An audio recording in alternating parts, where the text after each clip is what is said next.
Pourquoi la pression partielle d'O2 de l'air inspiré est très différente, ou plutôt l'inverse d'ailleurs? Pourquoi la pression partielle alvéolaire est plus faible que la pression partielle d'O2 inspiré? C'est assez simple en réalité. Je vais le faire en un schéma, d'accord? Sachant que c'est quelque chose que vous aurez quand je vous expliquerai l'apnée. Quand on fera l'apnée, en fait, on rentrera dans les détails. Si on prend pression inspiratoire en oxygène, elle est de combien? Ça fait 150. Merci Laurent. D'accord? 150 en pression inspiratoire d'oxygène. On est dans une alvéole, on va dire dans le poumon, dans un système monoalvéolaire. Qu'est-ce qui va se passer? Paul vient de vous raconter, ça va rentrer ici. Qu'est-ce qui va se passer? En gros. Hein? Ça va s'oxygéner, ça va, s'humidifier, on va dire H2O, 37 degrés. Ça va subir en fait une humidification. Ça produit à 37 degrés 47 mm de mercure. Premièrement. D'accord? Ça va descendre, ça va arriver ici. On va avoir de l'oxygène. On va dire pression alvéolaire en oxygène. On va avoir quoi d'autre comme dans l'alvéole? Hein? D'abord, on respire aussi une pression inspiratoire en azote. On va avoir ici une pression alvéolaire en N2, peu importe laquelle. On ne va pas donner le chiffre, mais on a de l'azote. Quoi d'autre? Du CO2. On a une VO2, VCO2.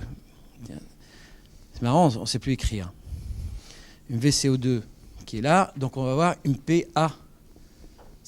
Et tout ceci, en fait, avec une pression partielle en vapeur d'eau. Ça, c'est ce qu'on appelle les gaz alvéolaires. Et quand vous voyez tout ça, il y a des proportions. Donc forcément, ça ne sera pas 150. Ça ne sera pas 150, parce que là, c'est 150 par rapport à l'ensemble. Donc, on va dire, et ça, je résume, on entrera dans les détails plus tard, que la pression alvéolaire en oxygène, c'est en gros, très schématiquement, la pression inspiratoire en oxygène moins la pression alvéolaire en CO2. Et ça, je résume. C'est vraiment du résumé. Après, on rentrera dans les détails. PaCO2.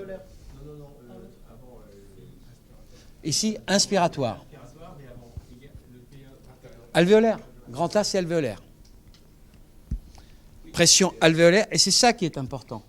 Et il est à combien? 100. PaO2 égale à 100. Ce qui était à la P petit a O2. D'accord? Voilà. En gros, retenez que ça s'humidifie, il y a une pression de vapeur d'eau, et tout ceci, il y a en plus de l'azote. Donc, ça, c'est ce qu'on appelle les gaz alvéolaires, et ça, c'est les gaz inspirés. Et après, il y aura les gaz expirés qui contiennent du CO2. Donc, les gaz alvéolaires, ce que Paul vient de vous exposer, en fait, la ventilation, ce dont je vous ai parlé ce matin, la régulation de la ventilation, cherche à maintenir ces gaz alvéolaires le plus proche d'une constante. Donc, toute variation de la ventilation va avoir cette conséquence-là. Pour revenir à l'exemple de ce matin, en 2 mots, si on hyperventile énormément en altitude, on sort un peu de la plongée, qu'est-ce qu'on va faire? On va faire chuter énormément ça. Donc forcément, ça va augmenter, puisque ça, c'est constant. C'est un exemple. Et puis vice-versa. D'accord? Tout est proportionnel l'un par rapport à l'autre. Mais là, je résume. Hein. Vraiment, je résume, on entrera dans les détails quand on fera l'apnée.